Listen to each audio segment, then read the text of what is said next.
Fini le parcours du combattant, après cette vidéo, vous saurez tout, vous comprendrez tout sur les visas en Thaïlande. Aujourd'hui, je vous présente le premier guide vidéo des visas thaïlandais. On va voir les visas thaïlandais les plus importants, que ce soit au niveau du tourisme, que ce soit au niveau des visas non immigrants et également au niveau des visas un peu plus élitistes. Mais avant d'attaquer ces visas, une série de conseils, d'astuces et d'informations qui vont vous permettre d'y voir un peu plus clair au niveau des visas, trouver peut-être certaines subtilités que vous ne connaissez pas encore et éviter pas mal de pièges qui pourraient vous coûter très cher.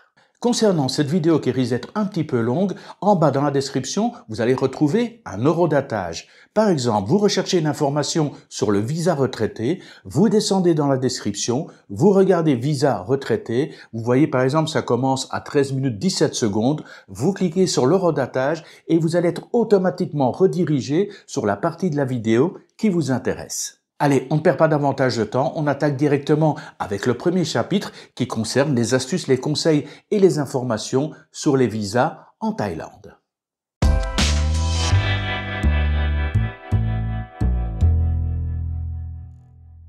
Première chose importante à savoir, avant d'arriver en Thaïlande, vous devrez remplir une carte d'arrivée. Alors pour les plus anciens, laissez tomber le fameux formulaire papier que vous avez connu, dorénavant tout est digitalisé. Ce qui veut dire que dès lors que vous arrivez en Thaïlande, que ce soit par un poste frontière terrestre, que ce soit par bateau ou par avion, vous devez impérativement aller sur un site officiel et dédié et remplir cette carte d'arrivée 3 jours, 2 jours ou 1 jour avant d'arriver en Thaïlande.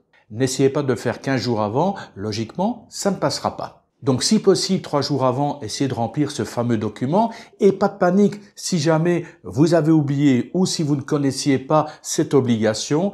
En arrivant à un poste frontière, par exemple à Bangkok, vous aurez plein de bornes disponibles. Vous pourrez à ce moment-là remplir votre formulaire directement avant de passer l'immigration. Mais bon, selon l'afflux qu'il y aura, vous risquez effectivement de perdre pas mal de temps plutôt que d'avoir rempli vos informations directement en ligne 3 jours avant votre départ. Vous êtes en Thaïlande, peinard, relax, vous vous dites, bah tiens, je vais aller visiter le Laos voisin, je vais passer 2 ou 3 jours. Et bien là, vous devrez de nouveau recommencer votre carte d'arrivée, ça s'appelle le TDAC. Vous devrez donc remplir de nouveau cette carte d'arrivée avant de revenir en Thaïlande.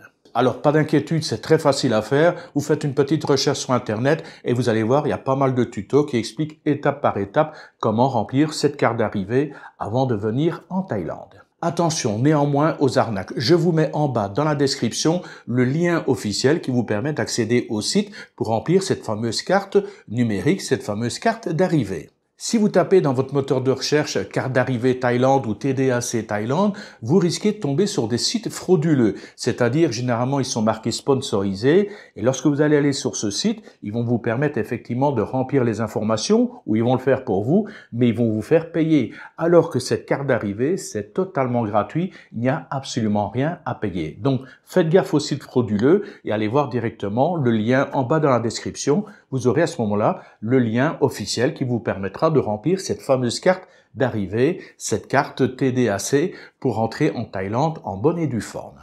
Alors, les informations que je vais vous donner maintenant sont essentielles et vitales, surtout pour les personnes qui veulent s'expatrier en Thaïlande. Donc, si vous êtes touriste, vous pouvez éventuellement passer ces étapes. Vous descendez en bas dans la description, vous repérez exemption de visa et visa touristique. Vous cliquez sur le timecode et vous allez être envoyé directement sur la partie qui vous intéresse. Alors, élément suivant, les agences de visa. 2 options, 2 opportunités. Première option, une agence qui fait tout dans la légalité. Logiquement, vous n'en avez aucune utilité, sauf bien sûr, si ça vous rassure, d'être encadré ou suivi par une personne professionnelle qui va pouvoir faire tout ou partie des démarches pour vous. Soyons clairs, avec ce type d'agence, ils vont vous demander tous les documents officiels qui sont exigés par les services consulaires de l'ambassade de Thaïlande. Donc je vous donne un exemple, vous allez par exemple sur le site de l'ambassade de Thaïlande en France, vous regardez pour un type de visa et vous allez avoir la liste des documents nécessaires pour obtenir ce visa. L'agence par laquelle vous allez passer va vous demander exactement la même liste, exactement les mêmes documents. Donc, vous fournissez ces documents à l'agence qui va déposer les documents pour vous. Vous allez donc payer cette agence pour une démarche que vous auriez pu faire par vous-même, sachant de plus que c'est totalement révolu l'époque où il fallait se déplacer en personne au service consulaire de l'ambassade de Thaïlande. Dorénavant, tout se fait en ligne, vous scannez, vous numérisez, vous envoyez les documents et vous attendez tranquillement chez vous de recevoir votre visa. Mais bon, comme je l'ai dit précédemment, si certaines personnes se sentent rassurées d'être suivies par une équipe de professionnels, pourquoi pas passer par ce type d'agence? Alors, le deuxième type d'agence, ce sont des agences officielles et qui vont vous donner un petit coup de pouce si jamais vous ne remplissez pas toutes les conditions pour obtenir votre visa. Quand je dis pas toutes les conditions, vous pensez bien, je parle bien de conditions financières. Je vous donne un exemple, supposons que vous visez le visa DTV. Or, pour obtenir ce visa DTV, vous devez avoir sur votre compte en banque personnel 5 000 $ depuis au moins 3 mois. Donc, si vous n'avez pas les pépettes et le flou sur votre compte en banque, vous passez par ce type d'agence. Ils ont des contacts avec certains fonctionnaires qui vont accepter de fermer les yeux et qui vont mettre le tampon, le cachet pour l'obtention de votre visa DTV. Ce type d'agence fonctionne également pour les visas retraités, également pour les visas mariage. Ils peuvent vous arranger les bidons à vos risques et périls. Eh bien oui, il faut quand même savoir qu'à certaines périodes, vous pouvez avoir des gros contrôles au niveau des visas. On l'a vu avec les visas étudiants, 10 000 visas révoqués. Il y a des contrôles maintenant qui sont en train de se faire sur les visas DTV pour voir si effectivement les 5 000 $ étaient bien sur le compte depuis 3 mois. Je sais qu'ils vont commencer à pousser l'enquête également sur les visas élites. Là aussi, ça risque de faire assez mal. Donc voilà, de temps en temps, il y a des petits coups de pression comme ça, que ce soit la projection ou que ce soit, par exemple, un nouvel officier d'immigration qui arrive justement dans le poste d'immigration dans lequel vous avez l'habitude de présenter vos papiers tous les ans. Et là, malheureusement, c'est un officier qui est zélé qui va commencer à feuilleter votre carnet de banque, votre passeport. Là, ça risque de faire un peu mal s'il constate que l'argent n'a jamais été là. Enfin bref, il y a toujours un danger, c'est une épée de Damoclès que vous avez au-dessus de la tête. Si je peux vous donner une recommandation, c'est d'éviter, non pas d'éviter ce genre d'agence, mais c'est d'éviter de ne pas être en ordre au niveau des visas. Soit vous avez les moyens financiers, soit vous avez tous les documents nécessaires que pour obtenir votre visa, et là vous aurez une expatriation heureuse en Thaïlande, ou soit effectivement vous commencez à louvoyer, vous allez dans des zones grises, et là, effectivement, c'est, comme je le dis, une épée de Damoclès au-dessus de la tête. Vous allez très mal dormir et vous savez que tout peut se terminer du jour au lendemain. C'est pas les meilleures conditions pour débuter une expatriation en Thaïlande. Si vous voulez une expatriation viable et pérenne en Thaïlande, évitez ce genre de magouille, évitez de trafiquer avec votre visa. Soit vous avez les moyens, soit il faudra peut-être choisir un autre pays. D'ailleurs, je pense que je vais faire une vidéo bientôt là-dessus, un comparatif avec différents pays, pays limitrophes, le Vietnam, les Philippines, le Laos, voir un petit peu quels sont les avantages et inconvénients de choisir tel ou tel pays. Alors, parlons maintenant un petit peu de dépassement de visa, de ce qu'on appelle d'overstay. Et croyez-moi ici, il risque d'y avoir quelques personnes qui vont être surprises. Alors, on commence avec le cas le plus classique, le dépassement de visa pour des gens qui ont pris une exemption de visa. Vous vous rappelez, à l'époque, c'était 30 jours d'exemption de visa. Et dans la tête de certains touristes, ils se disent, mais ça y est, 30 jours, c'est un mois. Donc, je prends mon billet d'avion le 1er janvier et je repars le 1er février. Ben non, 30 jours, c'est pas un mois. Vous avez pris votre billet d'avion le 1er janvier, vous devez repartir le 30 janvier. Donc, en reprenant l'avion le 1er février, en fait, vous êtes en dépassement de visa de 2 jours, le 31 janvier, le 1er février. Bon, rassurez-vous, les agents de l'immigration ont l'habitude de ce genre d'erreur, donc vous allez devoir payer une petite amende. Et encore, si l'officier de l'immigration est bien luné, il risque de vous laisser passer sans payer l'amende, mais logiquement, l'amende, c'est 500 bahts par jour de dépassement. La deuxième erreur la plus fréquente, ça concerne les gens qui ont obtenu un visa business. Vous savez que lorsque vous décrochez un travail en Thaïlande, vous obtenez le visa business et vous avez également un permis de travail qui est rattaché à ce visa business. Et puis dans certaines situations, ça se passe pas pour le mieux avec l'employeur et l'employé. Donc voilà, l'employeur vire ou éventuellement l'employé s'en va. Mais toujours est-il qu'à partir du moment où il est parti, automatiquement l'employeur a annulé le permis de travail. Je vous donne un exemple très simple. Vous avez un visa d'1 an avec un permis de travail d'1 an. Vous allez chez un employeur, ça se passe pas bien. Au bout de 3 mois, vous partez. Lui, l'employeur, il annule votre permis de travail. Mais vous, dans votre tête, vous vous dites, attends, moi j'ai encore 9 mois de visa business, de visa B. Donc, je vais pas travailler. Mais enfin, j'ai encore un visa pour 9 mois. Je vais un petit peu profiter de la Thaïlande.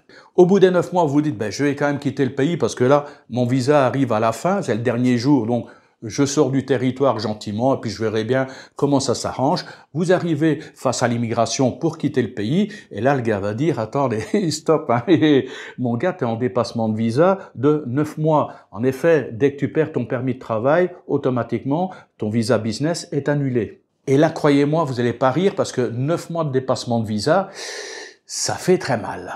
Donc, plutôt que de quitter le pays, on va vous emmener dans un bureau. La première chose à faire, c'est de payer votre amende. Alors, rassurez-vous, ça va pas être calculé sur 9 mois de dépassement de visa à 500 bahts par jour. Cette amende est limitée à 20 000 bahts. Donc, première chose à faire, payez 20 000 bahts pour votre amende. Comme c'est vous qui vous êtes présenté en quelque sorte spontanément à l'immigration, vous allez bénéficier d'un tarif spécial au niveau de l'overstay.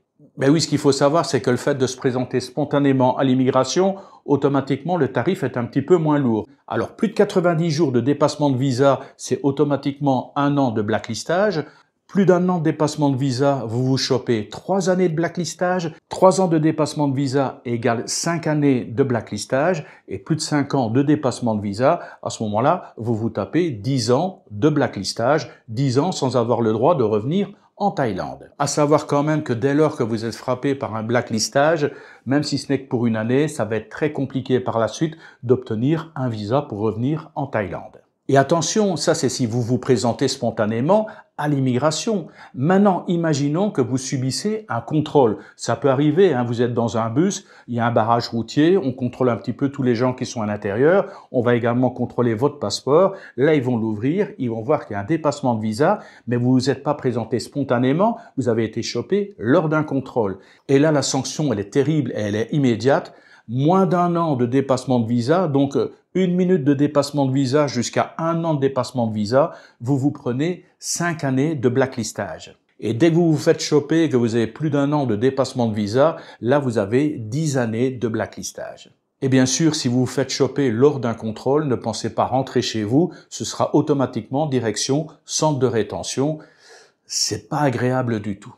Ceci dit, pour les amoureux des records, il y a un Britannique qui s'est fait choper en février 2025, c'est tout frais, c'est tout récent, il avait 9135 jours de dépassement de visa, 25 ans de dépassement de visa. Il est arrivé en 2000 avec une exemption de visa de 30 jours et il n'est jamais reparti. Malheureusement pour lui, il s'est fait choper lors d'un contrôle, peut-être qu'il a été dénoncé, en tout cas il s'est retrouvé en centre de rétention, 10 ans de blacklistage, expulsé, plus l'amende. J'imagine, au bout de 25 ans, tu as quand même construit une bonne partie de ta vie en Thaïlande et tu dois tout abandonner sans espoir de retour. C'est vraiment pas le genre de choses que je ferai en Thaïlande, ça doit être terrible pour le gars. Je sais pas comment il va tenir le coup. Donc, ce premier record, un Anglais, 25 ans de dépassement, et je crois que l'autre record, je sais plus à quelle date, c'était un Pakistanais qu'il détenait avec 10 années de dépassement de visa. En tout cas, mon conseil, vous vivez en Thaïlande, évitez les dépassements de visa et pensez à pointer tous les 90 jours. C'est vraiment essentiel pour pouvoir renouveler son visa par la suite sans aucun problème. Alors, les plus anciens le connaissent probablement, le fameux Visa Run qui a eu son âge d'or jusqu'en 2016. En effet, jusqu'en 2016, il n'existait absolument pas ce système de blacklistage dont je viens juste de parler.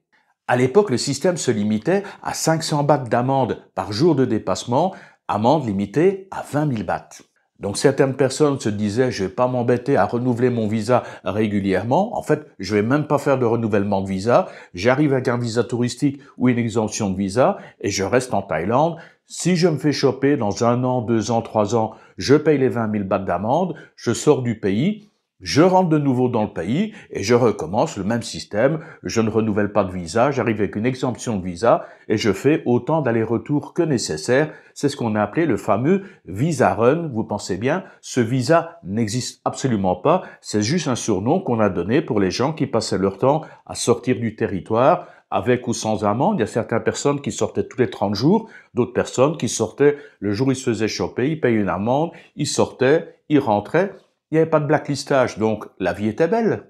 Alors le concept de visa run, vous allez encore sans doute en entendre parler, des gens qui arrivent avec une exemption de visa, lorsqu'ils arrivent à la fin de l'exemption de visa et qu'ils ont pris une extension, à ce moment-là, ils sortent du pays, ils vont dans un pays limitrophe pendant un jour ou deux, il y en a même certains, ils ne font que passer la frontière et rentrer de nouveau en Thaïlande et ils font de nouveau une demande d'exemption de visa pour recommencer de nouveau une période de 30, 60 jours ou 90 jours, ça dépend les périodes.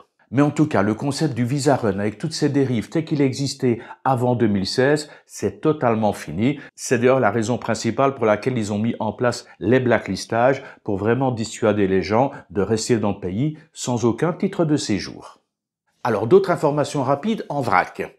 Alors certaines personnes se plaignent du fait qu'il faille s'enregistrer de façon numérique, de manière digitale, avant d'arriver en Thaïlande, donc 3 jours avant, s'inscrire au fameux DTAC pour pouvoir rentrer en Thaïlande. Sachez quand même que la Thaïlande n'est pas le seul pays à faire ce genre de choses. J'étais dernièrement à Singapour, j'ai été obligé également de remplir une carte d'entrée numérique et sachez également que depuis le 1er septembre de cette année, donc 1er septembre 2025, le Laos a également mis en place ce système de carte d'entrée digitale. Donc si vous devez vous rendre au Laos, pensez à regarder leur site, cherchez le site officiel et vous devez remplir une carte numérique avant de rentrer au Laos. C'est important pour les gens qui, entre autres, font des visa run. Autre élément important également qui concerne les expatriés, il y a certaines personnes, c'est rare, mais qui se sont fait coincer par rapport à leur passeport. Vous savez, lorsque vous allez visiter certains pays limitrophes, on met pas un tampon, eux ils prennent carrément la page complète de votre passeport et ils collent un genre de sticker, voilà, sur la page. Et il y a certains expatriés, bon, au bout de quelques mois, qui se trouvent par exemple en fin de passeport, il faut renouveler un passeport, ils n'ont pas envie de s'embêter, donc ils décollent l'autocollant de leur passeport, histoire de gagner une page supplémentaire sur leur passeport, et de cette manière, ils gagnent un petit peu de temps avant de renouveler leur passeport. Très mauvaise idée, il y a beaucoup d'officiers de l'immigration qui passent leur temps à feuilleter un petit peu les pages de votre passeport lorsqu'ils doivent renouveler, mettre un tampon, et dès qu'ils tombent sur une page sur laquelle il y avait un autocollant, vous savez, vous passez votre doigt dessus, on sent qu'effectivement il y a quelque chose qui a été enlevé, là vous êtes très mal barré parce que là vous allez être bloqué parce qu'il y a une falsification de votre document. C'est vraiment le document le plus important, le passeport. Donc de grâce, n'enlevez pas ces autocollants, n'enlevez pas ces stickers de votre passeport histoire de gagner une page. Là vous allez vous retrouver complètement bloqué.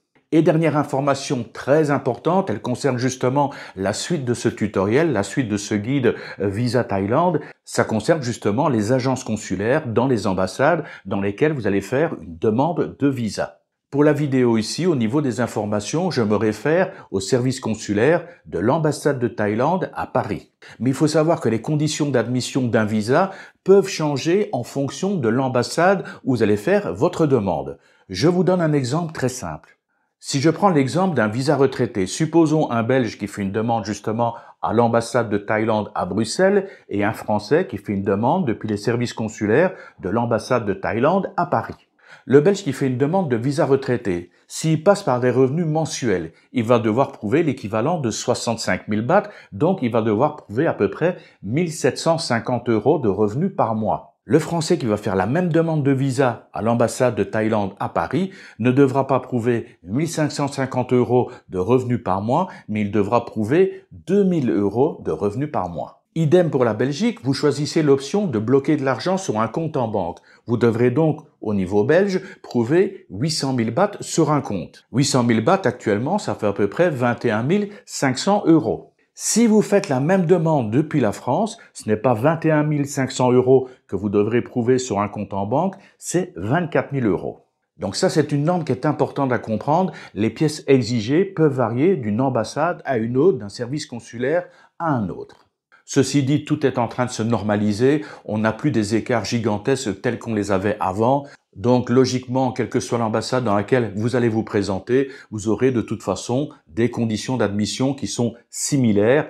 Il y a juste au niveau monétaire où ça peut légèrement être modifié. Donc pensez à regarder avant. Ne vous basez pas sur ce que vous lisez sur les réseaux sociaux qui disent ben voilà 800 000 ou 65 000. Vous allez à l'ambassade de Thaïlande en France, ben ce sera un petit peu plus cher pour obtenir le visa retraité. On va découvrir au fur et à mesure de toute façon les exigences pour chacun des visas principaux pour accéder à la Thaïlande. Et si vous connaissez des différences fondamentales, n'hésitez pas à m'en faire part en bas dans les commentaires. Ceci dit, ouf, ça y est, vous êtes enfin arrivé à la fin de ce chapitre, bon à savoir. On peut attaquer le chapitre suivant, les visas qui sont liés au tourisme.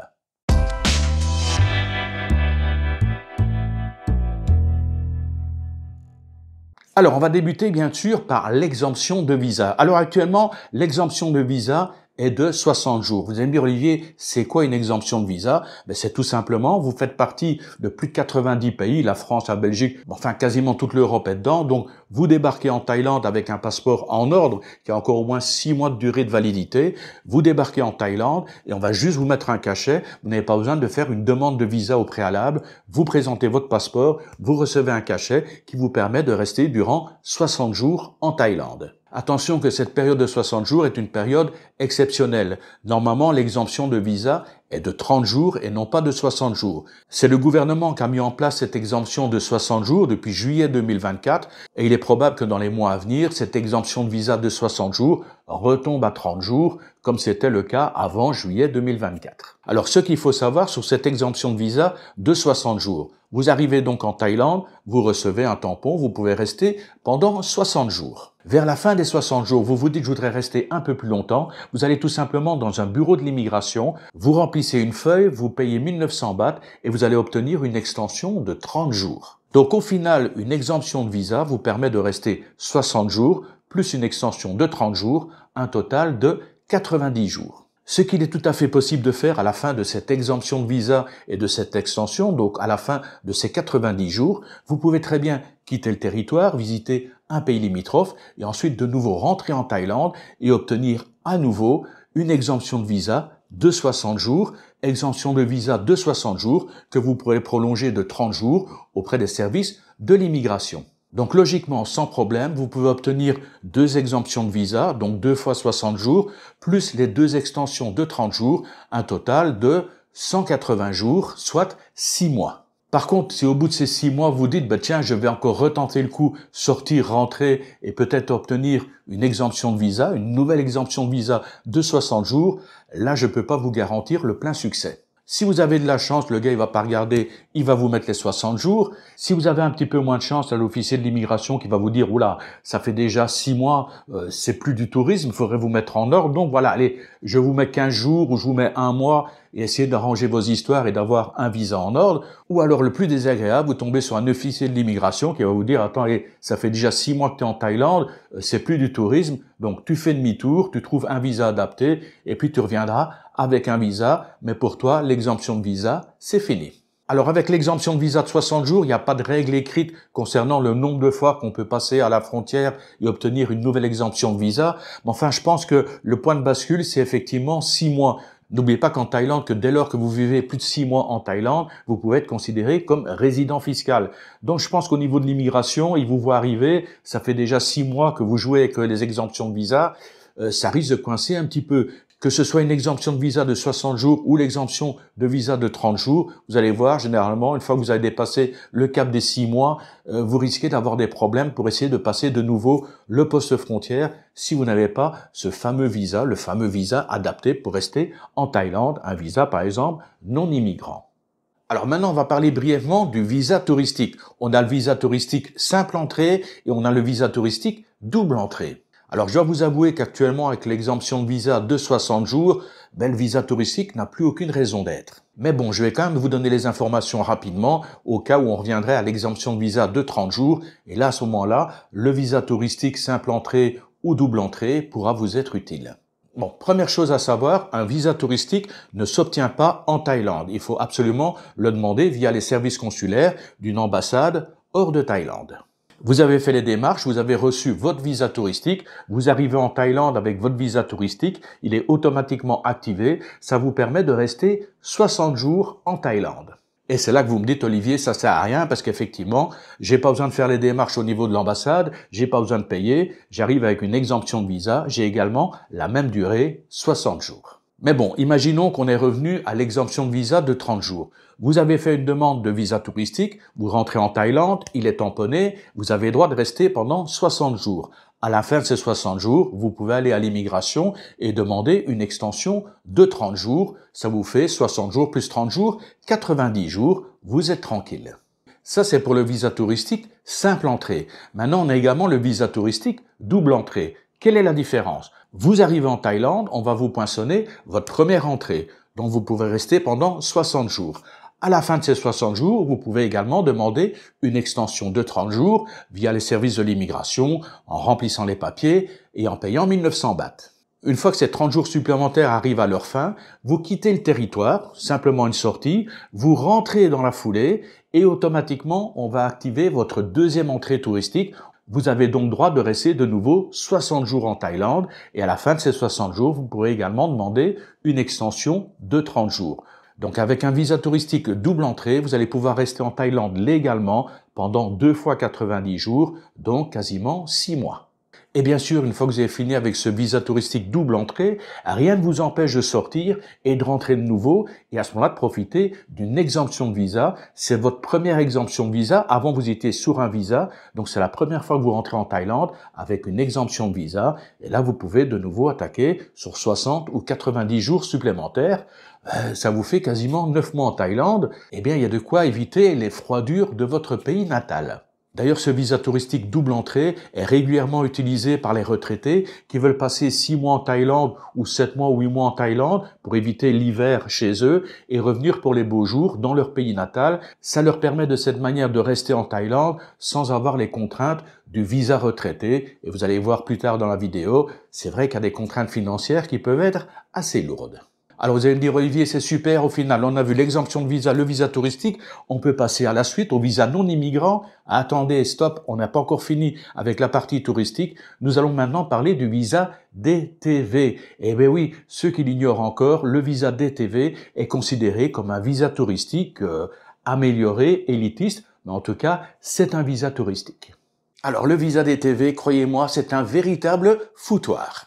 En effet, pour ceux qui ont suivi mes vidéos, vous savez que ce fameux visa DTV a été créé par le ministère des Affaires étrangères et non pas, comme c'est l'usage, par le ministère de l'Intérieur et l'Immigration. Le but du jeu était d'augmenter les chiffres du tourisme. Alors effectivement, ce visa DTV a un certain succès, mais il y a également d'énormes failles et croyez-moi, au niveau des failles, il y en a qui s'engouffrent dedans, il y en a même un fameux paquet. Dans cette vidéo, je vais tout vous dévoiler sur le visa DTV, que ce soit ses côtés positifs, que ce soit ses failles et tout ce qui risque de découler dans les semaines et les mois à venir, suite justement à ces fameuses failles.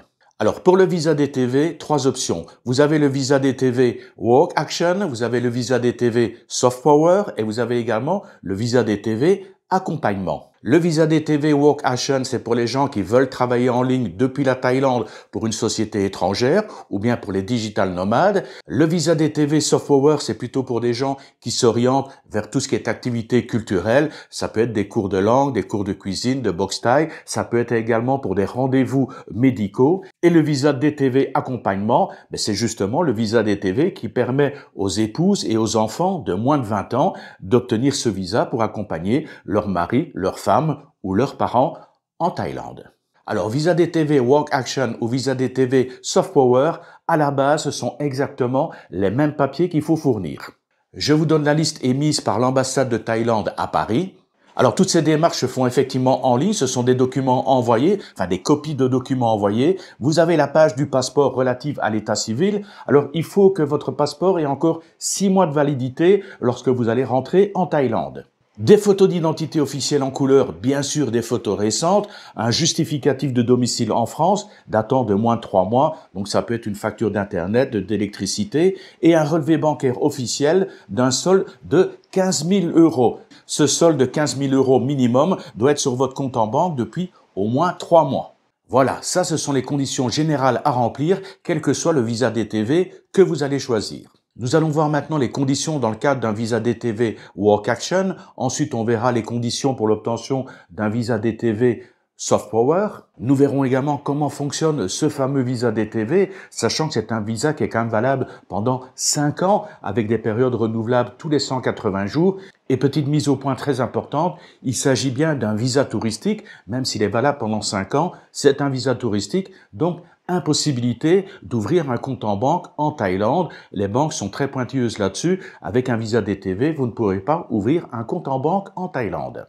Ceci étant précisé, voyons maintenant quelles sont les conditions d'obtention d'un visa DTV Work Action. Attention, c'est divisé en deux catégories. Soit vous travaillez, vous êtes salarié pour une société implantée en France ou implantée à l'étranger et vous pouvez travailler à distance, ou soit vous êtes indépendant, vous êtes digital nomade et là il y aura d'autres papiers à fournir. On voit ça tout de suite sur mon écran.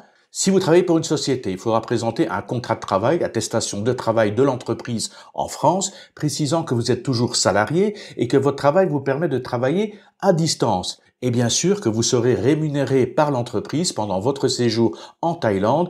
Et il faudra bien sûr fusionner tout cela avec un registre de commerce de l'entreprise et votre dernière fiche de paye. Maintenant, si vous travaillez comme indépendant digital nomade, il vous faudra un portfolio professionnel présentant le statut de nomade numérique, de travailleur à distance, de travailleur qualifié ou de pigiste, une lettre en français et en anglais, donc dans les deux langues, contenant les informations suivantes.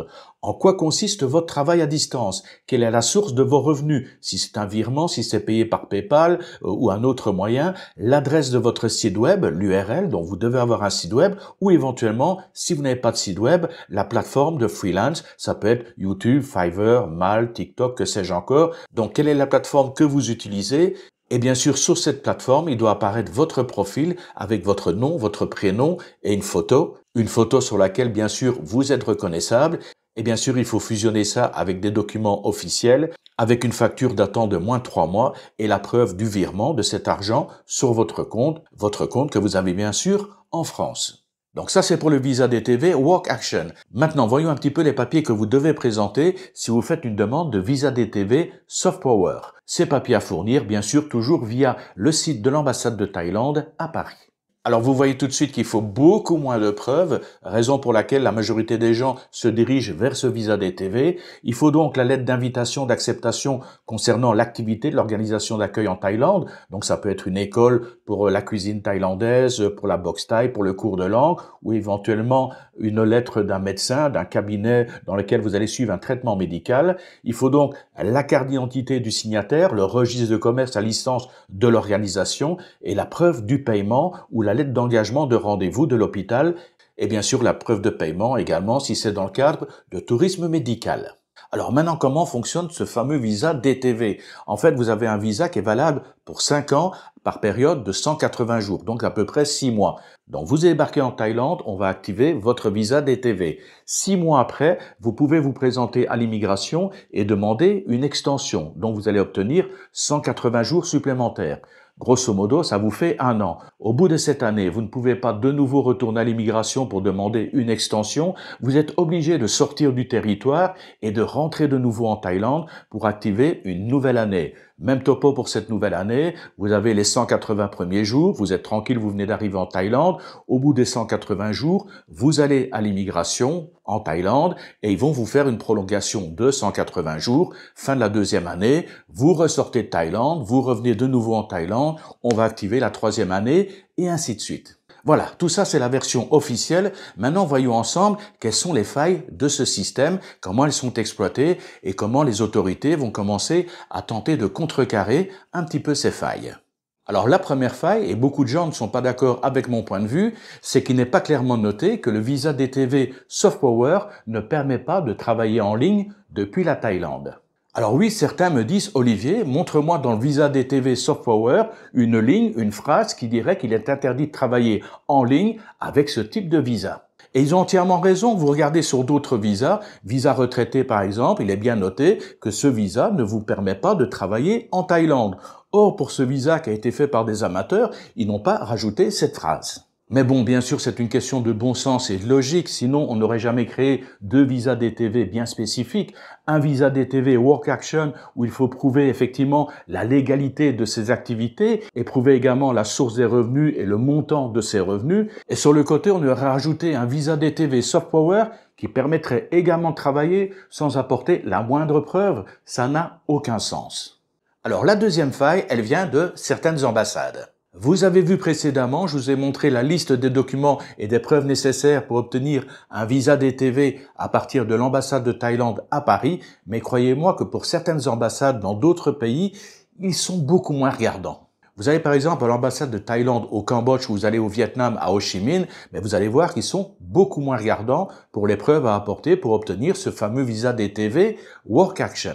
Alors je ne sais pas si c'est toujours le cas pour l'instant. Alors s'il y a des gens qui ont été récemment à Ho Chi Minh ou au Cambodge pour obtenir un visa DTV Work Action, n'hésitez pas à me le dire en commentaire. Mais en tout cas, au début du visa DTV, et peut-être que ça continue encore actuellement, les preuves à apporter étaient beaucoup plus relaxes. Par exemple, au niveau des 15 000 €, vous les aviez sur votre compte depuis un mois, mais c'était bon. Vous donniez la photocopie du compte. Je sais que certains se vantant sur les forums d'avoir modifié, c'était le compte d'un copain avec Photoshop, ils ont mis leur nom à leur place et ils ont fait passer ça comme une lettre à la poste. Donc voilà, les gens qui magouillent un petit peu. Je sais qu'au niveau des preuves officielles, des portfolios, des activités, il y avait absolument rien à apporter. Donc juste la preuve de l'argent, on magouille un petit peu et une semaine après, les gens repartaient avec leur visa DTV Work Action.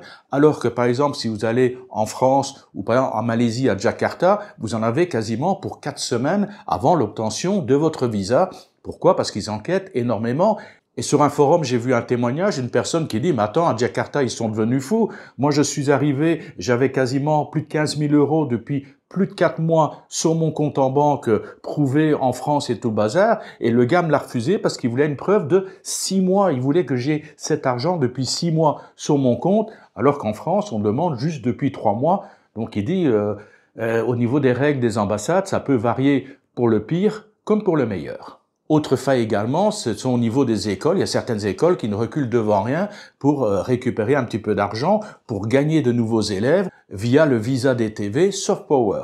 Donc, il y a certaines écoles, c'est vraiment le concept, écoute, tu payes pour tes cours, tu viens ou tu viens pas, ça te concerne, ça ne nous regarde pas. En tout cas, tu viens, on te met des cours, par exemple, 1 heure par semaine, et on te fait un papier pour 6 mois ou pour 1 an, et comme ça, tu peux obtenir ton visa DTV Soft Power. Alors, que font les autorités pour pallier à ces abus, pour pallier à ces failles? Alors, je dois vous avouer que pour l'instant, pas grand-chose, des petites mesurettes. Je ne sais pas si ça bouge au niveau des ambassades, mais je pense qu'il y a encore un certain laxisme pour l'instant. Ça peut encore durer quelque temps, ne vous en faites pas, hein. Ceux qui aiment bien tricher, magouiller un petit peu, ça peut encore tourner pendant un petit bout de temps, et puis un jour, ça arrive souvent, un système comme ça tourne, c'est relax, peinard, tout fonctionne, et puis un jour, les autorités mettent un petit peu le doigt dans l'engrenage, ils rentrent carrément dans l'art, et là, c'est le massacre, hein, c'est les contrôles, c'est les abus, c'est les fins de visa, ce sont les expulsions. Attention, parce que je vous dis, il y a des failles dans le système, mais c'est déjà arrivé avec les visas étudiants, c'est arrivé avec les visas run, on le voit régulièrement à certaines périodes, ils prennent en main un type de visa et ils régularisent un petit peu les choses, ils mettent les choses un petit peu au point. Alors au niveau des mesurettes, qu'est-ce qui se passe exactement? Au niveau des ambassades, du moins celles qui jouent le jeu, ils vont être beaucoup plus pointilleux concernant la vérification des 15 000 €. Donc par exemple, vous venez de France, il faut que vos 15 000 € soient sur un compte en France, un compte nominatif. Donc ils veulent uniquement un compte à votre nom, prouver que c'est bien votre compte à votre nom et qu'il y a bien 15 000 € depuis 3 mois minimum, voire 4 mois. Donc voilà, les 15 000 € vont être beaucoup plus vérifiés. Alors le plus grand des contrôles va se faire au niveau des renouvellements. D'ailleurs, il y en a certains qui ont senti un petit peu le vent tourner et en fait, ils ne se présentent jamais à l'immigration. Vous savez, je vous ai expliqué, vous arrivez en Thaïlande avec votre visa DTV, donc vous avez 6 mois qui sont valables. Ensuite, vous allez à l'immigration, là où vous résidez, et on va vous prolonger votre visa de 6 mois supplémentaires. Et ensuite, il faudra quitter la Thaïlande pour revenir et activer votre deuxième année, donc les 6 mois de votre deuxième année, avant de retourner à l'immigration, et ainsi de suite. Il y a des gens qui disent « Attends, je vais me pointer à l'immigration du patelin où j'habite, là je risque d'avoir beaucoup plus de contrôles » et effectivement, ils mettent des contrôles en place. Donc ces gens, au final, ils ne vont jamais à l'immigration de leur patelin. Tous les 6 mois, ils quittent le pays, ils rentrent de nouveau. Ils disent qu'au niveau de l'immigration, au niveau des postes frontières terrestres, c'est beaucoup plus laxiste. Ils me mettent le cachet, je passe, et comme ça, aucune vérification. Je n'en mettrai pas ma main à couper. En tout cas, une des premières vérifications qui vont être faites, ça concerne le visa DTV Soft Power. Je vous ai expliqué qu'il vous faut une preuve comme quoi vous allez participer à une activité culturelle pendant une période donnée. Donc vous vous inscrivez par exemple dans une école de cuisine, vous payez pour des cours pour 6 mois. Donc ok, vous êtes couvert pour les 6 premiers mois. Lorsque vous allez aller à l'immigration pour renouveler, pour prolonger de 6 mois supplémentaires, l'officier de l'immigration va vous demander une lettre d'invitation. Il va vous dire, mais ok, c'est très bien, vous étiez couvert pour les 6 premiers mois par rapport à des cours de cuisine, Mais là, pour les 6 mois supplémentaires que vous me demandez, quelle invitation avez-vous? Est-ce qu'il y a un suivi médical? Est-ce que vous avez des cours de cuisine? Est-ce que vous avez des cours de boxe thaï? Est-ce que vous avez des cours de langue? Où est le papier d'invitation? Donc pensez bien à ça. Votre visa DTV Soft Power est valable tant que vous suivez des cours ou tant que vous suivez un traitement médical et que vous avez une fameuse lettre d'invitation et une preuve financière comme quoi vous avez bien payé ces cours. Et à ce moment-là, vous pourrez avoir un renouvellement de 6 mois en 6 mois.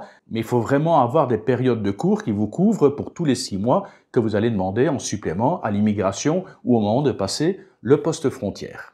S'il y a des modifications qui sont apportées au visa DTV ou s'il y a beaucoup plus de contrôles qui vont être mis en place, ne vous en faites pas, je vous ferai une vidéo à ce moment-là. Ceci dit, nous en avons enfin fini avec tout ce qui est visa touristique. On peut donc passer maintenant aux visas non immigrants. Les visas non immigrants qui ont une période de durée de 1 année, quoiqu'on va également aborder au début le visa non immigrant O de 90 jours.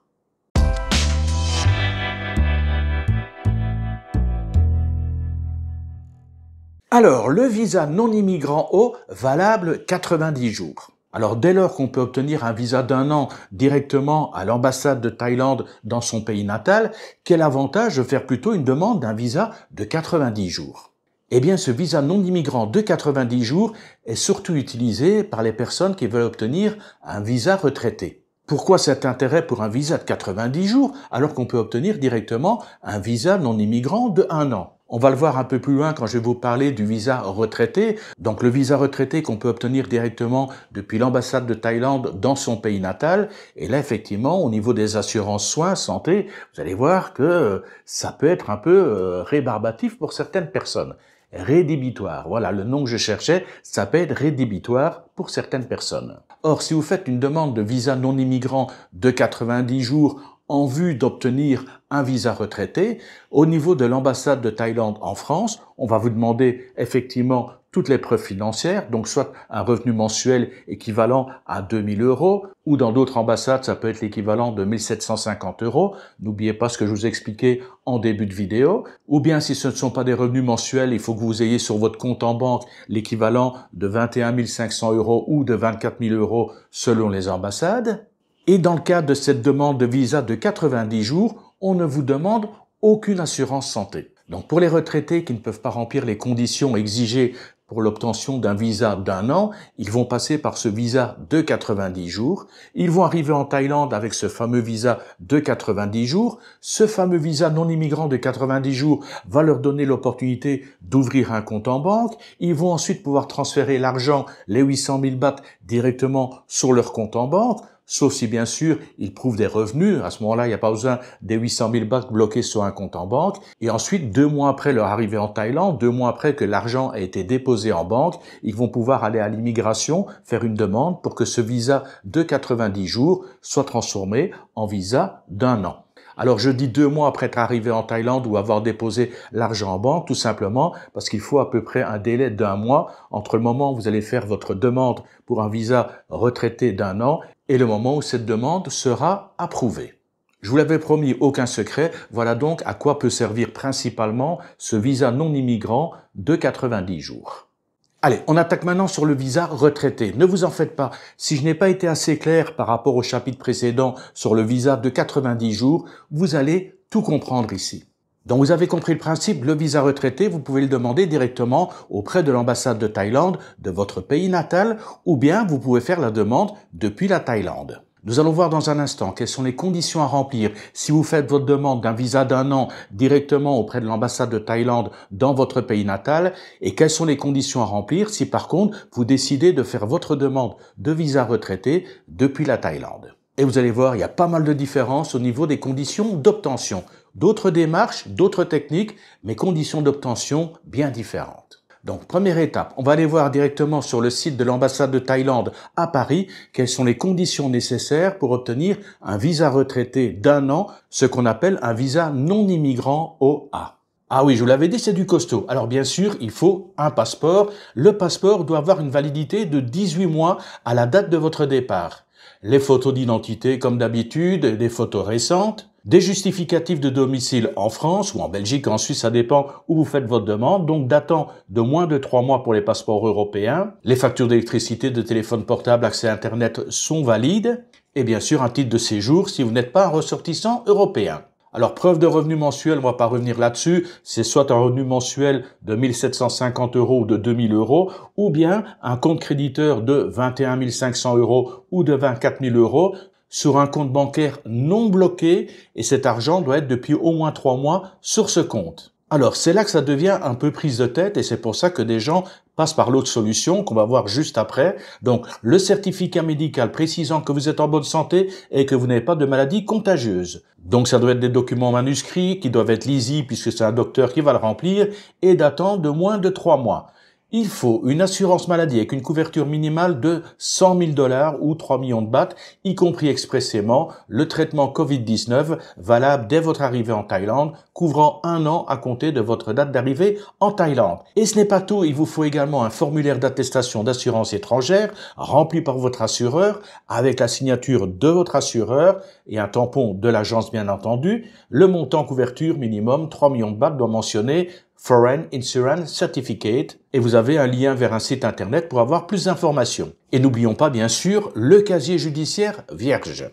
Si vous pouvez remplir toutes ces conditions, si vous avez tous les documents nécessaires, bravo, vous pouvez faire une demande d'un visa d'1 an. Par contre, si ça coince à certains endroits, regardez un petit peu la solution, regardez ce dont vous aurez besoin si vous passez par le visa non immigrant de 90 jours et on va revoir ensemble un peu le processus. On va aller directement sur le site de l'ambassade de Thaïlande à Paris et voir un petit peu quelles sont les conditions d'obtention d'un visa de 90 jours qui vous permettra ensuite, depuis la Thaïlande, d'obtenir un visa retraité d'1 an. Alors, comme vous le voyez, c'est quasiment la même chose, mais avec beaucoup d'éléments en moins. Il vous faut effectivement le passeport, il vous faut les photos d'identité, donc ça c'est très simple. Le justificatif de domicile, il n'y a rien de compliqué non plus. Ensuite, la preuve de revenu. Donc, soit vous avez un revenu mensuel que vous pouvez prouver, ou soit vous avez l'argent sur un compte en banque non bloqué au cours des 3 derniers mois. Et ensuite, vous avez juste à payer les frais de visa. Adieu les assurances, adieu le Covid-19, adieu le casier judiciaire vierge. Vous n'avez pas besoin de remplir d'autres éléments. Vous fournissez ça et vous allez recevoir un visa non immigrant de 90 jours. Donc, nous avons vu la première option, des exigences à rallonge, et vous obtenez un visa non immigrant OA valable pendant 1 an et ensuite renouvelable sans aucun problème. Maintenant, vous avez plutôt opté pour la deuxième solution. Vous avez reçu un visa non immigrant valable 90 jours. Voyons ensemble avec un petit graphique comment ça va se passer pour vous dès lors que vous allez arriver en Thaïlande. Ça y est, visa non immigrant de 90 jours dans la poche, vous êtes en route vers la Thaïlande. Mais attention, pas question de se reposer. Vous devez ouvrir en priorité un compte en banque thaïlandais. Du moins, si vous voulez justifier des 800 000 bahts pour l'obtention de votre visa retraite. Si vous avez une rente équivalente ou supérieure à 65 000 bahts, le problème ne se pose même pas. Mais bon, partons sur l'hypothèse de l'ouverture de compte. Pour la facilité, je vous recommande une agence située dans un centre commercial. De cette manière, vous y avez accès 7 jours sur 7. Alors bien sûr, j'éviterai la Bangkok Bank, c'est celle qui gère actuellement les comptes. Visez plutôt la Kasikorn Bank ou éventuellement la Siam Commercial Bank. Avant d'ouvrir un compte, pensez à prendre un numéro de téléphone thaïlandais pour votre mobile, cela va vous être très utile. Alors pourquoi je dis qu'il ne faut pas traîner? Regardez ce calendrier et imaginez que vous débarquez en Thaïlande le 1er janvier 2026. Donc, arrivé le 1er janvier, j'ai fait le calcul des 90 jours. Regardez la bande verte, cela nous amène jusqu'au 31 mars. Ça laisse très peu de temps pour l'ouverture du compte en banque et pour transférer les 800 000 bahts nécessaires. Le but du jeu, ce serait de transformer le visa de 80 jours en visa d'1 an. Pour ce faire, il faudrait déposer la demande pour un visa d'1 an au plus tard le 10 mars, donc 21 jours avant la fin de votre visa en cours. Donc via la bande bleue, j'ai déduit les 21 jours nécessaires entre le dépôt de votre demande et l'obtention. Ça peut être un peu plus court, mais il vaut mieux prendre les devants. Sachant qu'à partir du moment où vous allez déposer votre demande pour un visa d'1 an, il faudra que les 800 000 bahts soient sur le compte depuis 60 jours. Donc je rajoute les 60 jours durant lesquels les 800 000 bahts doivent être sur le compte et regardez, ça ne vous laisse quasiment que 8 jours entre votre arrivée et le moment où l'argent doit être déposé sur le compte. Donc 8 jours pour ouvrir le compte et transférer les 800 000 bahts, c'est très court. Le premier jour, vous allez arriver, vous n'allez pas faire les bancs, vous allez surtout vous reposer, prendre un petit peu vos marques. Le lendemain, vous passez par une agence de téléphonie pour obtenir une carte SIM et avoir un numéro thaïlandais. Et en même temps, vous pouvez dans la foulée commencer à prospecter au niveau des banques et trouver la banque qui vous conviendra pour déposer les 800 000 bahts. Donc l'ouverture de compte se fait le jour même, il ne faut pas attendre plusieurs jours, ça se fait dans la foulée. Vous entrez, il faut remplir tous les papiers, vous aurez automatiquement l'ouverture de votre compte. Maintenant, il faut également transférer les 800 000 bahts sur ce compte en question. Alors, je vous vois mal débarquer en Thaïlande avec votre valise avec 800 000 bahts à l'intérieur. Je ne pense pas que ce soit très légal en cas de contrôle au niveau de la douane, même si vous parviendrez à expliquer le pourquoi de cet argent dans votre valise. Vous pouvez faire un transfert bancaire avec le SWIFT. À ce moment-là, ça prendra 1 ou 2 jours. Vous pouvez faire un transfert international normal. Là, ça peut prendre entre 3 et 5 jours. Alors, je pense qu'il est également possible d'utiliser Wise. Là, ça peut être quasiment instantané, voire maximum 1 jour. N'oubliez pas, bien sûr, de demander la preuve au niveau du banquier pour que vous puissiez obtenir votre visa d'1 an. Et justement, comme on parle des 800 000 bahts, ça va me permettre de rebondir sur une chose très importante concernant justement cet argent que vous déposez sur votre compte en banque. Combien de temps cette somme doit rester sur votre compte en banque pour obtenir le visa retraité et par la suite pour pouvoir le renouveler? C'est ce qu'on va voir tout de suite à l'aide de quelques petits graphiques. Alors sur ce graphique, chaque petit rectangle représente un mois. Là où se trouve la flèche, c'est justement le moment où on va faire la demande pour l'obtention d'un visa ou le renouvellement d'un visa. Donc au moment de la demande, il faut que l'argent soit placé sur le compte au moins depuis 2 mois. Alors dans certains bureaux d'immigration, on va vous dire que l'argent doit être 2 mois avant l'obtention ou le renouvellement du visa. Dans d'autres immigrations, on vous dira que l'argent doit être sur le compte depuis au moins 2 mois lors de votre demande et non pas lors de l'obtention. Donc par sécurité, j'opte pour 2 mois avant la demande. Donc la demande est faite et logiquement, quelques semaines, voire 1 mois plus tard, vous obtenez votre visa ou le renouvellement de votre visa. Durant cette période entre la demande et l'obtention ou le renouvellement, vous devez toujours avoir les 800 000 bahts sur votre compte. Mais ce n'est pas fini. Une fois votre visa obtenu, vous devez encore laisser l'argent pendant 3 mois sur votre compte. Vous avez obtenu votre visa ou vous avez renouvelé votre visa. 1 an plus tard, vous aurez besoin de nouveau de renouveler ce visa. Le renouvellement du visa, il faudra donc faire la demande 1 mois avant la fin de votre visa en cours. Ce qui veut dire qu'on revient au même scénario, on va de nouveau avoir l'argent bloqué depuis 2 mois avant la demande. Ensuite, on a toujours l'argent qui va rester sur le compte jusqu'au moment du renouvellement. Et une fois le renouvellement obtenu, il faut encore laisser l'argent pendant 3 mois sur le compte. Donc selon les bureaux d'immigration, il faudra laisser l'argent sur le compte entre 5 et 6 mois sur l'année pour obtenir ou renouveler votre visa retraité. Sachant de plus qu'en dehors de ces périodes, vous pouvez prendre de l'argent sur le compte, mais vous ne pouvez jamais descendre en dessous de 400 000 bahts. Alors vous allez me dire, Olivier, ils sont quand même assez exigeants, pourquoi devoir laisser son argent sur un compte en banque aussi longtemps? Eh bien, tout simplement à cause des abus. Comme d'habitude, il y a une minorité qui profite du système, qui abuse du système, et du coup, les autorités doivent mettre en place des contre-feux pour parer justement les abus. Quels étaient ces abus? Tout simplement des agences. Vous n'aviez pas les 800 000 bahts, vous passiez via une agence. L'agence plaçait les 800 000 bahts sur le compte. Elle allait directement à la banque. La banque sortait le papier. Une fois que le papier était en main, ils retiraient les 800 000 bahts de votre compte. Et ensuite, ils allaient directement à l'immigration avec un officier complaisant. Et là, ils passaient directement votre dossier. Ça se faisait le jour même. Donc, le jour même, vous receviez les 800 000 bahts, vous receviez le papier. Les 800 000 bahts étaient retirés du compte et vous receviez votre visa. Tout ça dans la journée, moyennant bien sûr quelques finances. Mais vous allez voir, en Thaïlande, ce concept va revenir régulièrement. Une majorité va payer les pots cassés à cause d'une minorité qui abuse du système sans aucun scrupule. Donc si vous avez 800 000 bahts, vous les placez sur un compte et vous n'y touchez plus, c'est la meilleure des solutions. Attention, vous allez vous dire, tiens, je vais placer sur un compte bloqué, ça va peut-être rapporter un peu plus d'intérêt. Non, faites attention, l'immigration vérifie, vous n'avez pas le droit d'avoir l'argent sur un compte bloqué. Il faut que ce soit un compte qui soit ouvert et disponible, accessible immédiatement. Alors, j'avais encore d'autres choses à rajouter, je le ferai plutôt en fin de vidéo. Vous avez vu au début de la vidéo, j'ai fait une partie bon à savoir et j'ai oublié certains détails qui sont quand même relativement importants. J'en parlerai à la fin de la vidéo. Je ferai un petit chapitre avec les choses que j'ai oubliées et qui me reviennent en tête au fur et à mesure que je fais cette vidéo. Alors, nous allons clôturer ce chapitre sur le visa retraité en attaquant avec le visa retraité valable 10 ans, le fameux visa non-immigrant OX. Alors, je vous dis tout de suite, je vais survoler ce visa parce que, croyez-moi, c'est loin d'être accessible à beaucoup de personnes. Déjà, à la base, ce visa non-immigrant OX est limité à 14 pays. Amis français, soyez contents, votre pays est dans la liste, autres pays francophones, la Suisse et le Canada. N'hésitez pas à aller sur le site de l'ambassade de Thaïlande pour voir quels sont les 14 pays qui ont accès à ce fameux visa retraité de 10 ans. Alors certains se plaignent de devoir présenter 800 000 bahts pour obtenir un visa retraité, mais pour ce visa retraité valable 10 ans, 2 périodes de 5 années, vous devez avoir 3 millions sur votre compte en banque depuis 1 an.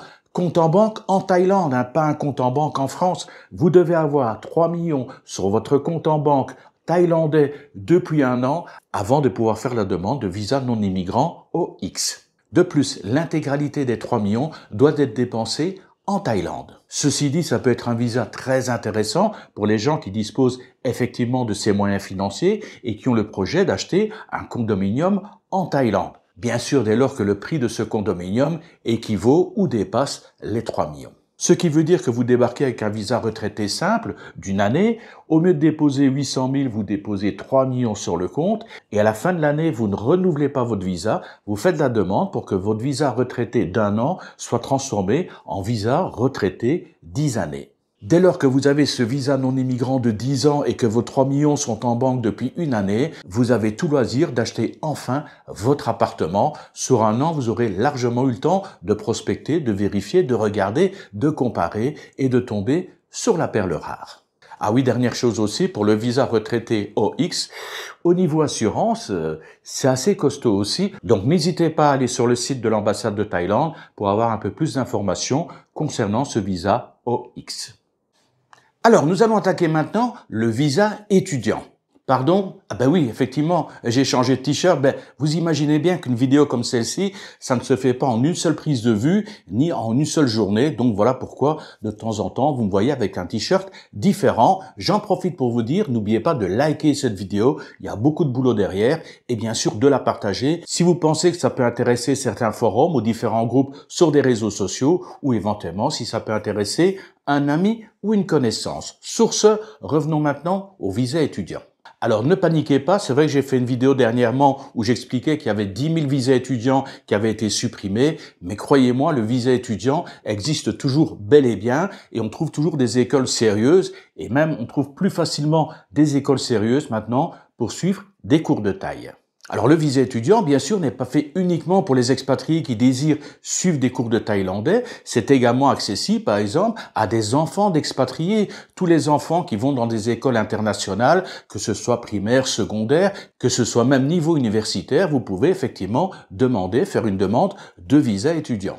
Idem, vous allez participer à un séminaire où vous êtes chercheur, il y a également possibilité d'obtenir le visa étudiant pour la période que vous visez. Alors pour obtenir un visa étudiant, il n'y a rien de compliqué. Première étape, vous cherchez après une école. Une fois que vous avez trouvé l'école, vous vous inscrivez, vous payez effectivement votre abonnement, votre année scolaire et à ce moment-là, vous allez recevoir un papier de l'établissement afin de faire votre demande de visa. Vous présentez donc ce papier à l'ambassade, il faut bien sûr joindre le passeport, les photos d'identité, il faut avoir également sur son compte en banque 1 000 € depuis les 3 derniers mois.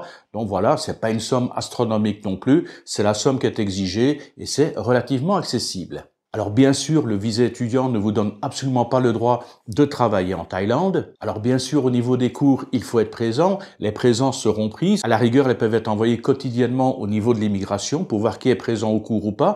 De ce fait, l'immigration peut débarquer à n'importe quel moment dans n'importe quelle école et dire voilà, vous avez marqué de présent telle personne. Maintenant, je veux voir telle et telle personne. Alors bien sûr, ce nouveau type de contrôle commence à être mis en place par rapport aux fameux abus qu'il y a eu vis-à-vis du visa étudiant. Imaginez à une époque, il y a des expatriés qui débarquaient, ils étaient à leur 3e ou 4e renouvellement de visa étudiant. Donc, ils étaient supposés étudier le thaïlandais depuis 2 ans, 3 ans, 4 ans. Et quand les officiels de l'immigration leur posaient une question basique, quel est ton nom, dans quelle école vas-tu, quel est ton plat préféré, les gars étaient incapables de répondre à la moindre question. Ils répondaient en français, en anglais, mais ne pétaient pas un seul mot de thaïlandais. Donc le visa étudiant est valable pour 1 an, mais il faut pointer tous les 3 mois. Et là, évidemment, vous pouvez éventuellement renouveler votre visa, mais vous risquez d'avoir quelques questions basiques qui seront posées par les gens de l'immigration pour vérifier si effectivement vous suivez bien les cours. Mais croyez-moi, avec les contrôles qu'il y a eu, je pense qu'il va y avoir de moins en moins de personnes qui vont tricher sur ce fameux visa étudiant. Logiquement, le visa étudiant est un visa non immigrant de longue durée. Ça devrait vous permettre, pour ceux qui arrivent en Thaïlande, d'ouvrir un compte en banque. Donc, l'astuce que je donnais précédemment dans une autre vidéo en disant, vous voulez vous expatrier en Thaïlande ou éventuellement prendre votre retraite en Thaïlande, faites par exemple une année d'initiation à la Thaïlande. Pendant 1 an, faites un visa étudiant. Profitez-en pour étudier le thaï, profitez-en pour découvrir un petit peu la Thaïlande, trouver votre coin de paradis, voir si la Thaïlande vous convient ou pas. Donc si vous désirez passer en visa retraité, à ce moment-là, il n'y aura aucun problème. Vous aurez déjà votre compte en banque, vous pourrez transférer aisément les 800 000 bahts si vous en avez besoin. Et puis voilà, vous pouvez vous lancer de cette manière dans l'aventure en ayant en plus quelques bases en thaïlandais, ce qui peut aider énormément dans le cadre d'une expatriation. Nous attaquons maintenant sur un visa qui va intéresser certaines personnes. C'est le fameux visa non-immigrant famille, le visa non-immigrant O, famille. Alors c'est vrai qu'on a l'habitude de l'appeler visa mariage ou visa Thai wife, mais attention, il s'agit bien d'un visa famille. Vous allez tout de suite comprendre l'intérêt que ce soit un visa famille et non pas un visa uniquement Thai wife. Premier scénario, vous demandez ce fameux visa famille à partir de l'ambassade de Thaïlande à Paris. Comme d'habitude, il faut prouver le passeport, il faut prouver les photos d'identité et il faut également prouver des revenus financiers. Rappelez-vous, je vous l'ai déjà dit, ça dépend d'une ambassade à l'autre. Alors, au niveau de Paris, il faut prouver soit un revenu mensuel de 1 200 €, ça équivaut à peu près à 45 000 bahts, ou alors avoir sur son compte en banque l'équivalent de 12 000 €, c'est à peu près 450 000 bahts. Sachant que si vous faites les démarches à partir d'une autre ambassade, ce n'est plus 45 000 bahts par mois, mais ça tombe à 40 000 bahts, et c'est pas 450 000 bahts approuvés sur un compte, c'est 400 000. Donc vous avez le passeport, vous avez les photos d'identité, vous avez les revenus financiers, et vous devez soit prouver que vous êtes officiellement marié avec votre épouse, ou alors deuxième solution, et c'est là qu'on voit l'intérêt du visa famille, c'est de prouver l'acte de naissance des enfants que vous avez eu en commun avec votre épouse thaïlandaise. Eh bien oui, ça devrait rassurer certaines personnes qui m'ont déjà écrit en me disant « Olivier, je suis marié avec une Thaïlandaise depuis plusieurs années, nous avons des enfants ensemble. Qu'est-ce qui va se passer si nous divorçons? Je vais automatiquement perdre mon visa et du coup, je pourrai plus rester dans le pays et je ne verrai plus mes enfants. » Non, attendez, il s'agit bien d'un visa famille et non pas d'un visa mariage. C'est vrai qu'on parle de visa mariage, de visa Taïwan, je vous l'ai déjà dit, mais il s'agit d'un visa famille. J'ai déjà fait ce fameux visa famille avant de passer au visa business. Alors, je me rappelle, dans le cadre d'un renouvellement, l'officier d'immigration m'a clairement posé la question, « Ah ben vous êtes marié, vous avez des enfants », il connaissait très bien la situation.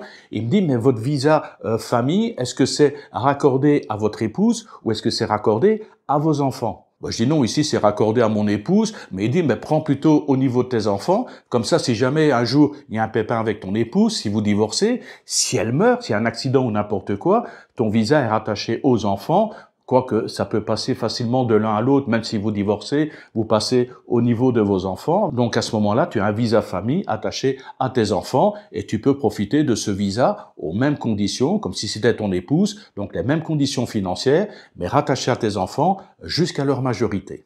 Donc, quand vous êtes à l'ambassade de Thaïlande à Paris, si vous êtes rattaché à votre épouse, on va vous demander l'acte de mariage. Si par contre, c'est pour être rattaché à vos enfants, on va vous demander les extraits d'acte de naissance. Donc, au niveau des ambassades de votre pays natal, c'est relativement simple.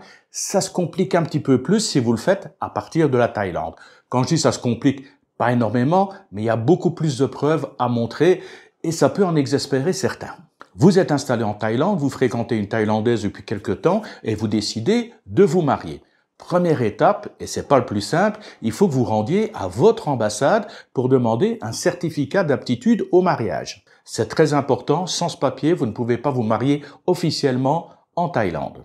Et là, côté mariage, c'est là qu'on voit un petit peu la différence culturelle entre l'Europe et l'Asie, et surtout la Thaïlande. Pour les Thaïlandais, le plus important, c'est le mariage devant les moines. Or, ce mariage devant les moines n'a aucune validité officielle. Pour que votre mariage soit véritablement officialisé et vous puissiez obtenir par la suite votre visa, vous devez vous rendre à l'équivalent de la mairie. Alors au niveau de la mairie, n'espérez pas que ce soit quelque chose de similaire à ce que vous connaissez en France, avec le cérémonial, acceptez-vous de prendre pour épouse et pour époux, avec les invités qui vous attendent à la sortie et qui vous balancent du riz, ça tombe bien, c'est le pays. Non, absolument pas, c'est une simple formalité administrative et pour les Thaïlandais, ça n'a pas tellement d'importance. Donc vous vous installez tout simplement dans le bureau où on fait justement les changements de carte d'identité, les déclarations de naissance, enfin vraiment les trucs d'état civil basiques. Vous êtes assis avec madame, avec les deux témoins et ensuite lorsqu'on vous appellera, on donnera votre numéro, vous allez remplir les papiers, les signer,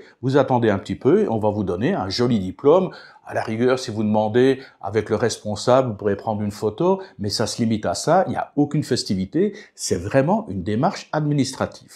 Mais lorsque vous allez faire cette démarche administrative qui est très rapide en fin de compte, la première chose qu'on va vous demander, c'est le certificat d'aptitude au mariage. Vous n'y couperez pas. Donc, vous êtes obligé, avant de vous marier, d'aller voir votre ambassade, vous allez devoir remplir des papiers, ensuite vous allez passer par une interview, il y a les gens de l'ambassade de votre pays qui vont vous questionner, qui vont questionner votre future épouse à part, poser des questions, vérifier, c'est vraiment la chasse contre les mariages gris, donc pas mal de questions, et puis ils vont estimer si oui ou non vous pouvez vous marier. Si toutes les questions qu'on vous a posées séparément concordent, si effectivement il y a bien de l'amour, si c'est pas un mariage gris, donc à ce moment-là, l'ambassade vous remettra un papier, certificat d'aptitude au mariage. Gardez ce papier précieusement. Sans ce papier, vous ne pourrez jamais vous marier officiellement auprès des autorités thaïlandaises. Vous avez passé les interviews, vous avez obtenu le certificat d'aptitude au mariage. Vous vous êtes marié devant les moines. Si vous êtes en Isan, vous allez également vous marier devant le chaman. La famille est contente, on passe maintenant à l'officialisation, donc à la démarche administrative. Vous allez à la mairie, vous enregistrez votre mariage et vous allez recevoir un beau diplôme, enfin c'est un double diplôme. Vous allez recevoir ce double diplôme. Bravo, vous êtes officiellement marié, vous pouvez maintenant attaquer vos démarches pour demander le visa famille. Pour le visa famille, c'est pas tellement compliqué si on veut. Il y a effectivement passeport, photo d'identité, la copie du certificat de mariage. Et alors là, c'est là où les gens sont assez surpris. Quantité de photos, 5, 6, 10 photos que vous devez prendre avec votre épouse devant la maison que vous habitez officiellement, parce qu'il va également falloir donner un justificatif de domicile, donc photo devant la maison, photo assis ensemble sur le lit, photo dans le salon, enfin des tas de photos où vous êtes ensemble. Ça, c'est les documents à remettre. Ensuite, il faut attendre et les officiers de l'immigration vont venir à un certain moment visiter un petit peu les environs, faire peut-être une enquête de proximité et se renseigner de savoir si effectivement vous habitez bien ensemble à tel endroit, si on vous a déjà vu ensemble, s'il y a longtemps que vous êtes ensemble. Enfin, ils vont questionner un petit peu l'entourage, les gens qui habitent aux alentours pour voir si vous êtes un vrai couple. Ils vont bien sûr se présenter à votre domicile, ils vont visiter votre domicile, ils vont ouvrir la penderie, voir s'il y a des vêtements d'hommes et de femmes. Donc voilà, tout va être inspecté, vérifié et ensuite vous allez pouvoir obtenir votre visa famille. Ce qui est pénible, c'est qu'à la rigueur, lors de renouvellement, on peut de nouveau vous redemander cette série de photos, dire il n'y a pas de ces photos, elle est pas assez lumineuse, on voit pas le numéro de la maison. Enfin, ça peut être un peu complexe à certains endroits. Personnellement, je ne l'ai fait qu'une fois. Et puis par la suite, j'ai quand même eu la visite de l'immigration 2 ou 3 fois sur 10 ans, où ils sont passés comme ça, à l'improviste, à la maison, pour voir si on habitait toujours bien à cet endroit. Parce que c'est vrai qu'il y a quand même des mariages gris, des arrangements qui sont faits, ou des gens qui se séparent et qui ne le déclarent pas.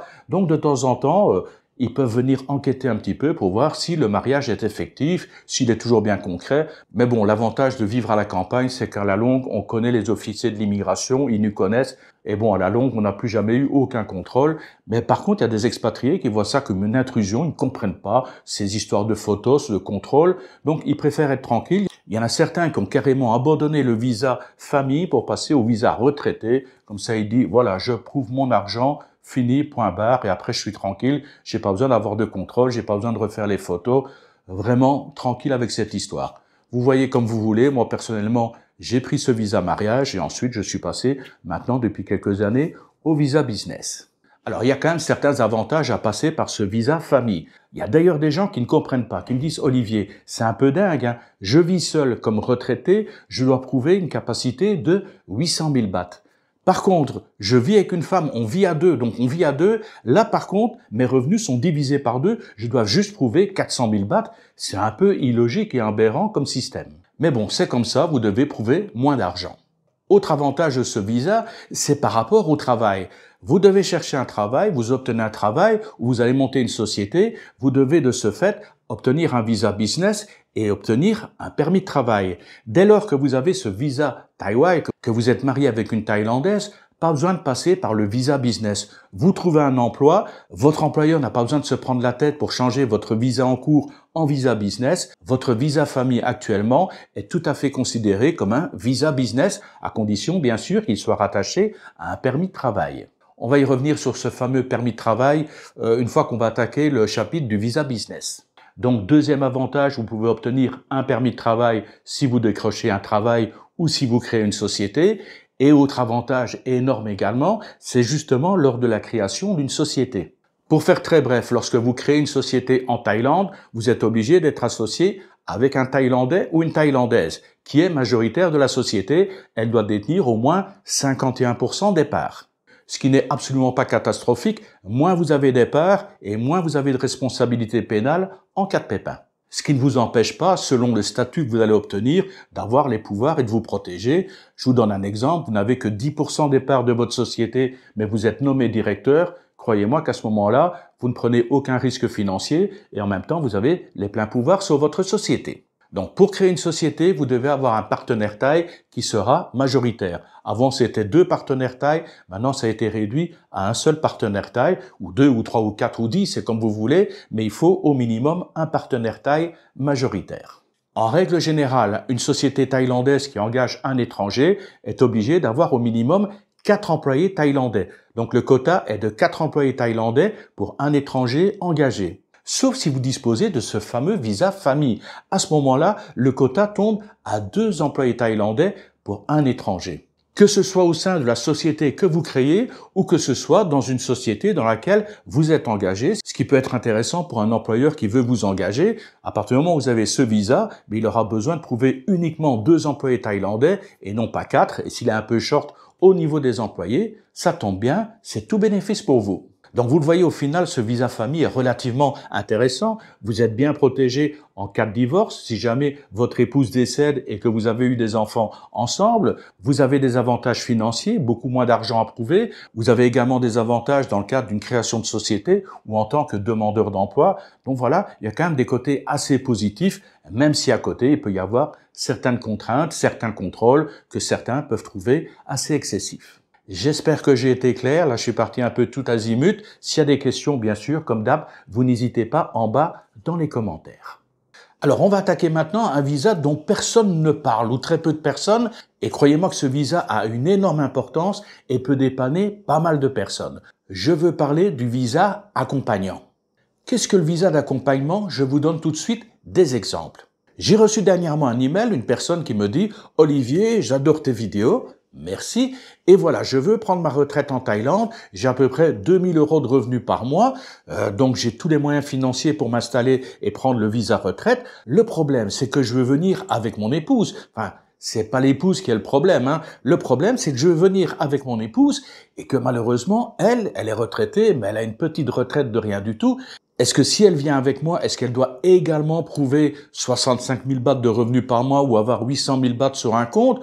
Ou est-ce qu'elle est comptée avec moi? Est-ce que mon visa suffit pour les 2 personnes? Eh bien, oui et non. Oui, ton épouse, si elle est officiellement mariée avec toi, donc il faudra apporter la preuve du mariage. Donc si ton épouse est officiellement mariée avec toi, reconnue devant les autorités du pays, à ce moment-là, elle pourra être rattachée à ton visa, elle sera visa accompagnant, rattaché à ton visa.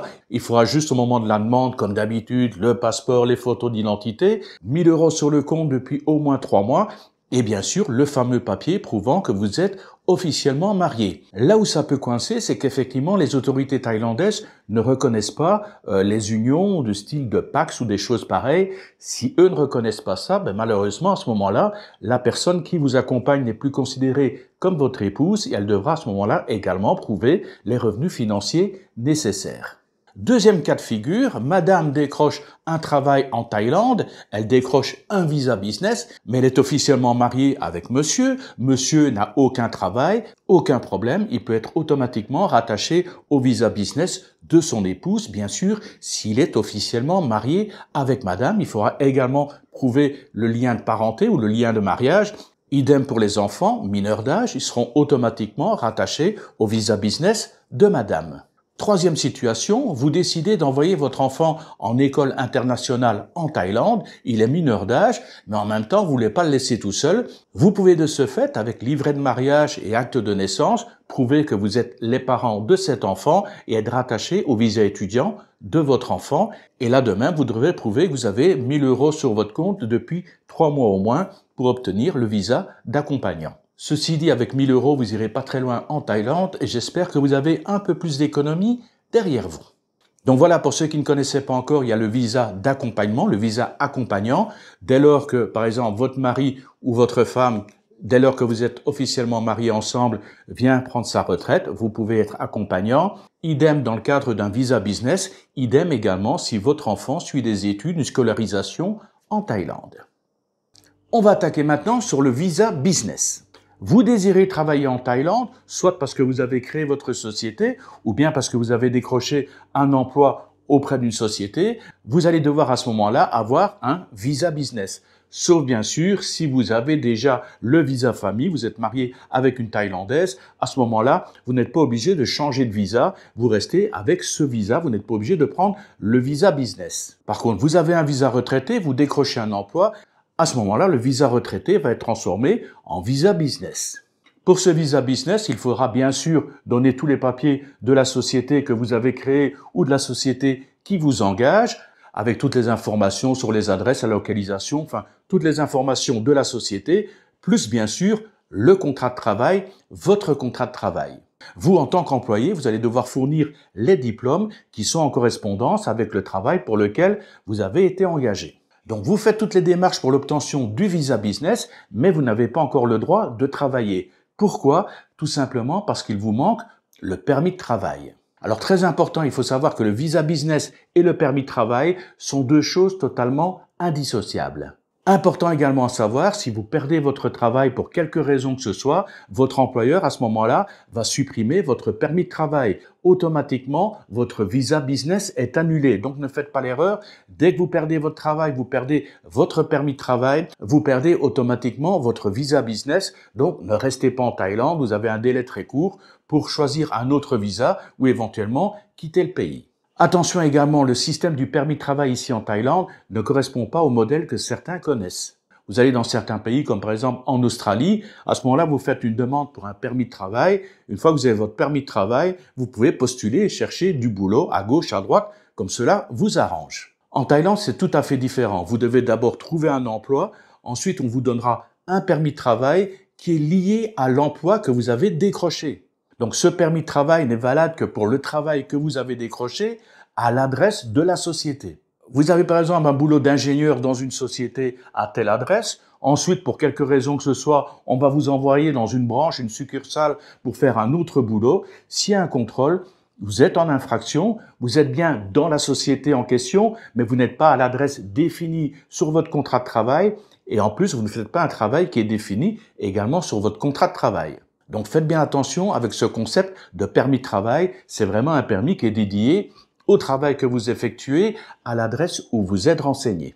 Alors, la durée du visa et du permis de travail, c'est 1 an, sauf éventuellement si vous passez par une société qui est agréée par le BOI. Là, ça peut être différent. Le BOI, c'est le Board of Investment. C'est dédié à des grosses sociétés qui investissent énormément d'argent dans des secteurs spécifiques. À ce moment-là, ces sociétés agréées par le BOI ont certains avantages. Et un des avantages pour les employés, c'est effectivement de bénéficier d'un visa business et d'un permis de travail dont la durée peut aller de 1 à 4 ans.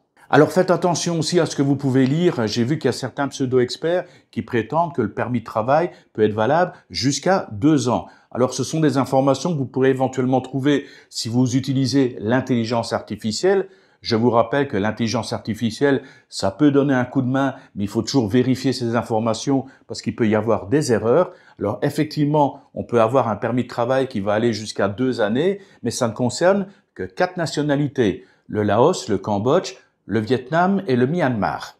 Voilà, je pense qu'il n'y a pas beaucoup d'autres choses à raconter sur le visa business et le permis de travail. On peut passer à la suite.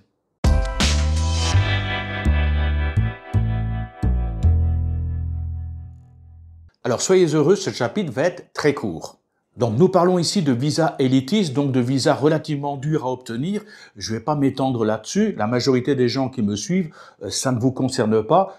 Je vais donc juste vous les citer, histoire que vous sachiez que ça existe. Nous avons le Smart Visa et nous avons le visa LTR. Ces 2 visas ne s'obtiennent même pas via l'immigration. Il faut carrément aller au BOI, le Board of Investment, et à ce moment-là, vous allez devoir fournir pas mal de preuves. Alors, chacun de ces 2 visas est divisé en plusieurs catégories. Chacune de ces catégories demande des papiers bien spécifiques. Alors, ce sont des visas qui sont dédiés à des directeurs exécutifs, à des startups, à des gros investisseurs ou alors à des riches retraités. Je prends l'exemple du visa LTR qui donne une validité de 10 années.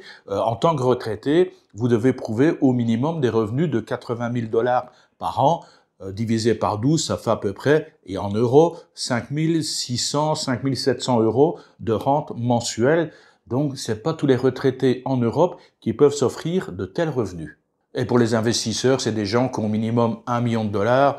Pour les salaires, c'est aussi des salaires qui tournent à 80 000 $. Enfin, vraiment des trucs qui sont assez costauds. Je vais quand même m'étendre un tout petit peu sur le visa élite. Enfin, je crois qu'il s'appelle maintenant visa privilège parce qu'on en parle de temps en temps sur les réseaux sociaux. Le visa élite, c'est un visa qui est valable de 5 à 20 ans. C'est chaque fois par période de 5 ans. Donc, vous pouvez acheter un visa élite pour 5 ans, pour 10 ans, pour 15 ans ou pour 20 ans. C'est vraiment véritablement acheter le visa. Donc, si vous voulez être tranquille pour une période de 5 ans, vous achetez le droit de rester en Thaïlande pour 5 ans, vous allez payer 650 000 bahts. C'est pas de l'argent que vous allez placer et ensuite retirer. Vous payez réellement pour votre visa 650 000 bahts. Et même pour ce visa, vous avez intérêt à rester droit dans vos bottes parce que pour l'instant, ils sont en train d'enquêter un petit peu sur les visas élites. Il y a en effet certaines personnes, certains criminels qui étaient recherchés et qui ont profité du visa élite pour s'installer en Thaïlande. Or, pour obtenir ce visa élite, ce visa privilège, il faut présenter un casier judiciaire qui est vierge. Alors, je sais, c'est comme pour le visa DTV, il y a des gens qui fabriquent avec Photoshop des faux PDF pour dire, voilà, j'ai bien 15 000 bahts sur mon compte. Et bien, au niveau du casier judiciaire, il y a des criminels qui font exactement la même chose, des faux casiers judiciaires, enfin, des faux papiers prouvant que leur casier judiciaire est soi-disant vierge. Donc, pour l'instant, les autorités ont décidé d'enquêter un petit peu là-dessus. Ils sont en train de vérifier tous les casiers judiciaires. Et je vous l'ai déjà dit, grâce à l'intelligence artificielle, reconnaissance faciale, sur les gens sur lesquels ils ont certains soupçons, ils envoient tout simplement les images dans les pays limitrophes qui sont concernés et ils peuvent à ce moment-là avoir la véritable identité de la personne et surtout savoir si c'est un criminel qui est recherché ou pas. Voilà, je vous l'avais promis, un chapitre relativement court. On va attaquer maintenant sur tous les oublis que j'ai faits durant cette vidéo. Il y a de nouveau des informations très importantes à découvrir.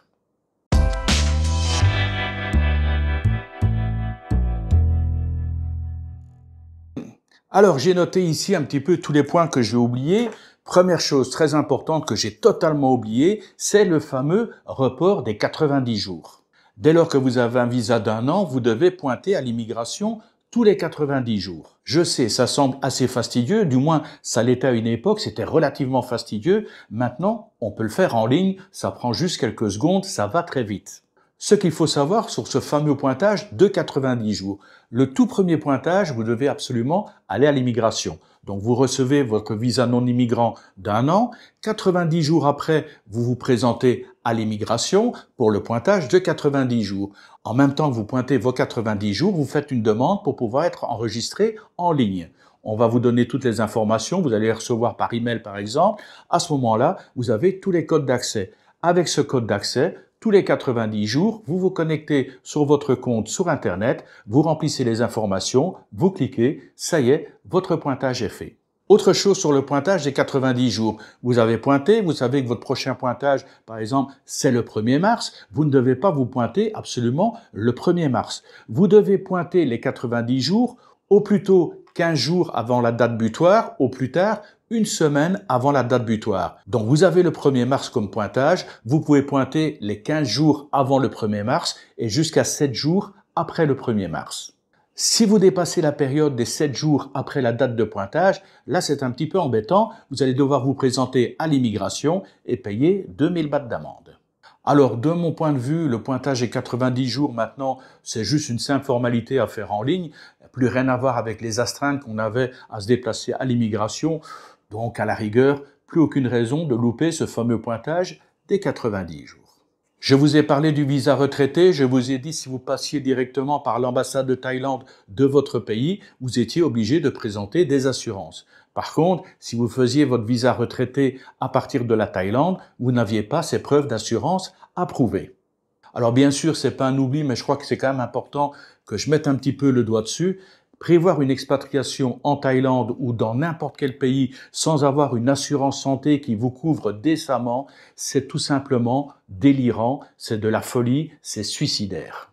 Vous vous installez en Thaïlande, quel que soit le visa, ayez une couverture santé qui vous protège.